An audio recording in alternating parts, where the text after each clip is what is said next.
প্রত্যেক দিনই সকালবেলা ঘুম থেকে উঠে নাস্তা বানাতে কেন জানি না অনেক বেশি কষ্ট হয়ে যায় আর অনেক বেশি দেরিও হয়ে যায়। আজকে ভেবেছি প্রত্যেক দিন ঝামেলা না করে একদিনে আজকে সব ঝামেলাই করে রাখবো। আমার কাছে সব কাজের থেকে রুটি বানানোটা কেন জানি না অনেকটা বেশি ঝামেলার মনে হয়। আমি বর্তমানে প্রত্যেকটা মানুষকেই দেখেছি তারা রুটি বানানোর ঝামেলাকে বাদ দিয়ে বাজার থেকে ফ্রোজেন করা রুটি কিনে নিয়ে আসে, তারপর যখন প্রয়োজন হয় তখনই ভেজে ভেজে খায়। আমার তো ভাই এত বেশি টাকা নাই যে আমি মানুষের মতো ফ্রোজেন করা রুটি বাড়িতে এনে কিনে রাখবো, কিন্তু আজকে আমি ফ্রোজেন রুটি বানাবো। আমি অনেকগুলা রুটি একসাথে বানিয়ে ফ্রোজেন করে রাখবো, যখন আমার প্রয়োজন পড়ে তখনই যেন বের করে খেতে পারি। ফ্রোজেন রুটি বানানোর জন্য প্রথমে তো আমি ময়দাগুলোকে খুব সুন্দর মতো চেলে নিয়েছি, যদিও এটা প্যাকেটের ময়দা ছিল তারপরেও একটু চেলে নিলাম। প্রত্যেকদিনই আমি রুটি যেভাবে বানাই আজকেও ঠিক সেভাবেই বানাইছিলাম। প্রথমে পানি দিয়ে তারপর একটু পরিমাণ মতো লবণ দিয়ে পানিটাকে বলক নেওয়া মাত্রই এখানে ময়দাগুলোকে দিয়ে দিয়েছিলাম।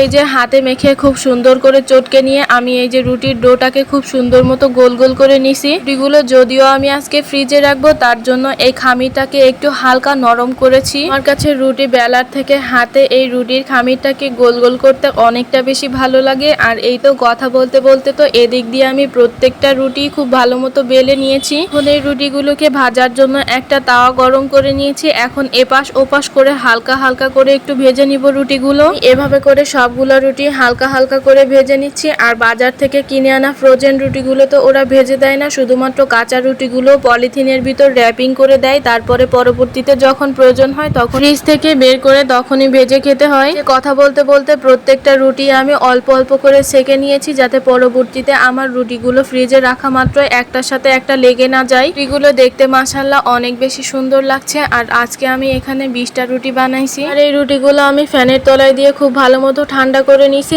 একটা কন্টেনারও নিছি সাথে। এই কন্টেনারের ভিতর আজকে রুটিগুলো একটা একটা করে রেখে দিব। আগে আমি অনেকবার এভাবে ফ্রোজেন করে রাখছি রুটি, কিন্তু অনেক বেশি ভালো থাকে রুটিগুলো। আর যখনই প্রয়োজন হয় তখনই আমি একটা একটা করে বের করে খেতে পারি।